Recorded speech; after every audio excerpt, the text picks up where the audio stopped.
اللہ کے ایمان کے ساتھ صبر فتح مندی کا باعث ہے۔ دوسروں کی خوشی اور آسودگی پر حسد نہ کرو، اس لیے کہ ان کی یہ مسرور زندگی چند روز ہے۔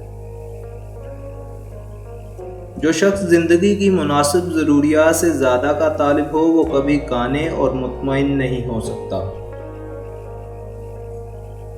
حکمت روح کی زندگی ہے۔ خدا کی بے انتہا نعمتوں اور اس کے احسانات کا شکریہ انسانی طاقت سے باہر ہے۔ دنیا کی یاد اور عمل صالح کے لیے نیت شرط ہے۔ جو شخص علم میں کمال حاصل کرنے اور نیک کردار بننے کا خواہش مند ہو اسے جہالت کی باتوں اور بد کرداری کے قریب ہرگز نہ جانا چاہیے۔